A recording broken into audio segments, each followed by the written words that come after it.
जय सिया राम, जय श्री कृष्णा, जय गौ माता। श्री कृष्ण कन्हैया गौशाला बाला राजपुरा। राम राम सारा ने। बहुत ही प्यारी सी सुबह, ठंडी ठंडी हवा चलने लग रही है, शानदार मौसम है और जीवन सुख दुख दोनों ही साथी है।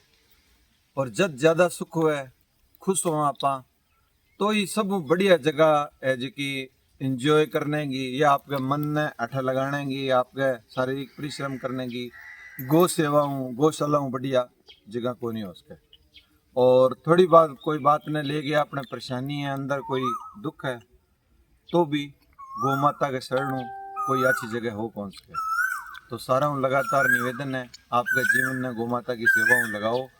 और वो जो अनमोल जीवन है ना, वो जानेंगे मतलब आप कई बार यहाँ भी अपने सामने हो भी आप अच्छो कर सका, फिर भी कौन करा। तो बाज की सोच है, बा ले गया वो भी गौशाला बिल्कुल नज़दीक है और गौ माता की सेवाओं जुड़ो आगे के जीवन वास्ते। तो राम राम, बहुत बहुत धन्यवाद। आ जाओ सा राम राम सारा ने। श्री कृष्ण कन्हैया गौशाला बाला राजपुरा में सबका स्वागत है। और आज अपने चलते हैं सबसे पहले सेवा में, जो लगातार इस टीम के साथ सहयोग कर रहे हैं, जो इस टीम के साथ प्यार और स्नेह से जुड़े हुए हैं, वो लगातार जुड़े हुए हैं। तो आज एक सेवा जो लगातार जिन्होंने ये मतलब अपना एक कमिटमेंट कर रखा था कि हर महीने 200 रुपये की सेवा आपकी गौशाला में जाएगी, जो हमारे बड़े आदरणीय बड़े सम्मानित और रायसी नगर बार संघ के अध्यक्ष राधे श्याम जी बिश्नोई जी, उन्होंने कल फिर 800 रुपये की सेवा भेजी है भाई। वाह जी वाह, वाह जी वाह। तो राधे श्याम जी आपका बहुत बहुत धन्यवाद है। और गौ माता के प्रति जो आपकी श्रद्धा है उसके लिए पूरी टीम आपको साधुवाद देती है, क्योंकि आप सबसे ज्यादा हमें इस चीज का मतलब एक अलग तरह का फायदा होता है कि कोई भी मतलब किसी प्रकार की संस्था होती है या कोई भी संगठन होता है और उसका जब अध्यक्ष मतलब ऐसी संस्थाओं के साथ जुड़ते हैं, हमारी टीम के साथ जुड़ते हैं, तो एक पूरे क्षेत्र में एक विश्वास बढ़ता है। और आप लोगों के कारण ही ये विश्वास बढ़ रहा है, क्योंकि आप ना सिर्फ कानून के ज्ञाता हैं बल्कि आप अपनी कलम से भी लोगों को न्याय दिलाने का काम करते हो। कोई भी किसी प्रकार की किसी को भी दिक्कत होती है ना, तो वो क्या होता है कि अगर किसी के साथ अन्याय हो रहा है सबसे पहले आपके पास जाता है। और मैं कह सकता हूँ भाई आपकी ना कि कलम चलती बल्कि जुबान भी चलती है। तो ये कहीं न कहीं आप इस पूरे क्षेत्र में एक ये सामाजिक काम भी कर रहे हो कि लोगों को न्याय दिलाने का काम कर रहे हो। आप इंसाफ के लिए लड़ाई लड़ते हो और धार्मिक आस्था रखते हो, इसके लिए आपका धन्यवाद है। राधे श्याम जी बिश्नोई जो रायसी नगर बार संघ के अध्यक्ष हैं, उनका बार बार हमारी पूरी टीम धन्यवाद करती है कि लगातार, क्योंकि आपके नाम के पीछे तो शब्द भी एक ऐसा लगे हुए बिश्नोई, इसके बारे में तो मैं पहले भी बता चुका हूँ कि इस शब्द में भी कुछ जादू है, इस शब्द में बड़ी करुणा है, बड़ी दया है। तो आप राधे श्याम जी आपका बहुत बहुत धन्यवाद, बहुत बहुत आभार। और भाई एक सेवा आई है 200 रुपये की सेवा आई है भाई, ये सेवा गुप्तदान है। तो गुप्तदान महादान होता है। जिन्होंने भी ये सेवा भेजी है, जिस काम के लिए भेजी है, हमारी पूरी टीम की तरफ से गौ माता से दुआ है कि भाई आप की जो भी मतलब घर में सुख शांति या कोई भी मतलब खुशी है वो दुगनी कर, अगर कोई भी खुशी के लिए भेजिए तो वो दुगनी हो और हमेशा आपके घर में सुख शांति बने रहे। गौ माता आशीर्वाद बना के रखे।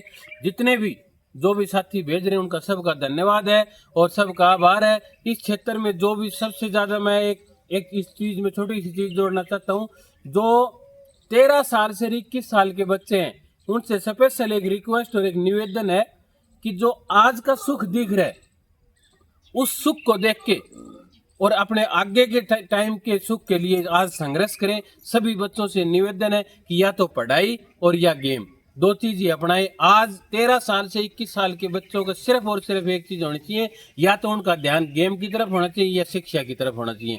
क्योंकि आज अपने जब पढ़ते हैं तो बड़ा कठिन सा लगता है, वो चीजें बड़ी मतलब एक कैद की तरह लगती है कि भाई कहाँ। और जो बच्चे आजाद है, आज पूरी मतलब ऐसा आराम कर रहे हैं, वो अपने को अच्छे लगते हैं। लेकिन मैं आपको बताना चाहता हूँ कि वो ऐसा आराम सिर्फ साल 2 साल की है और आपका जो संघर्ष है ये लंबे समय तक ऐसा और आराम का है।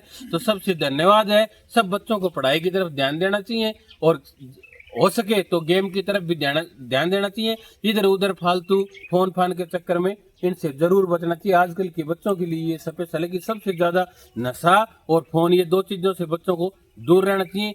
और क्योंकि अपने आज कई बार जब उम्र कम होती है तो चर्चित होने के लिए कई ऐसे काम कर देते हैं, लेकिन मैं कहता हूँ कि जो मर्यादा में रह के चर्चित होता है ना, चर्चित तो किसी चीज के लिए कभी भी हो जाओ, लेकिन मर्यादा में रह के चर्चित होना, संस्कारों के साथ चर्चित होना, संस्कारों के साथ लोगों के दिलों में जगह बनाना बहुत बड़ी बात है। अगर किसी चर्चित होना है तो किसी अच्छे काम के लिए हो, ये नहीं है कि किधर दो जगह बैठ के किसी की बुराई कर दी। अगर हम किसी के सामने किसी की बुराई करते हैं तो अगला 2 मिनट में भाप लेता है कि भाई ये बताने वाला सही है या जिसकी बुराई हो रही है वो सही है। तो इन चीजों से बचना चाहिए। जो बच्चे हैं उनको पढ़ाई में ध्यान रखना चाहिए, और जो बढ़िया पढ़ लिख के कामयाब हो गए या कोई खेती से लगे उनको गौ माता के प्रति जरूर आस्था रखनी चाहिए, गौ माता के साथ, इस टीम के साथ जरूर जुड़ना चाहिए। आप सबका धन्यवाद। जय श्री राम, जय गौ माता।